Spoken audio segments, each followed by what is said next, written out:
Madali lang tulutuin, simpleng-simple lang pero napakasarap. Sigurado mapapa-extra rice ka. Meron ako dito kalahating kilong pork limpo. Timplahan ko na ng asin at paminta. Lagyan ko na rin ng calamansi juice. Maglagay din ako ng toyo at bawang. Lagyan ko na rin ng asukal at ketchup.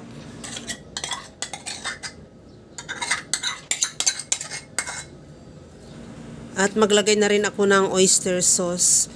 Ihalo lang yan hanggang sa ma-mix lahat natin ingredients sa pork limpo. At i-marinate lang at least 1 hour to 2 hours. Kung mayroon ka pang time, mas maganda pag overnight.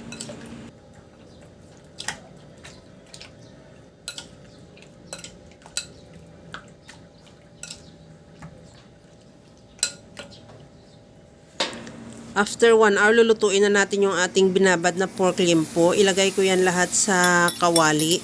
Kasama na yung pinagbabaran.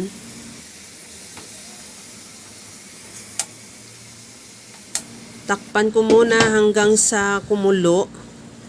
Pagkakulo niyan, kunting halo lang at lagyan ko na rin ng tubig para pampalambot sa ating karni. Depende naman yung dami ng tubig sa dami ng karni.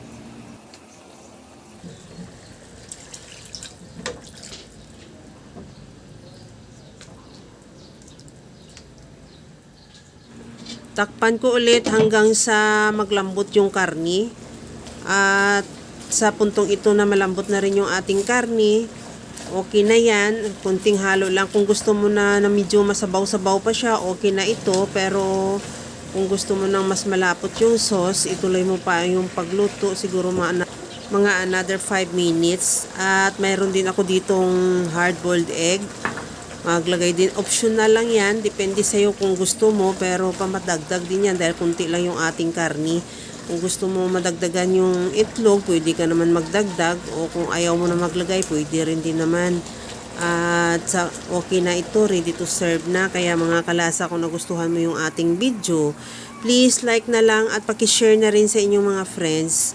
At kung bago ka pa lang sa aking channel, subscribe na at i-click mo na rin ang bell button para sa mga notification. Okay na tong ating braised pork with hard-boiled egg. Ready to serve na. Hanggang sa muli mga kalasa. Thank you for watching. Bye-bye!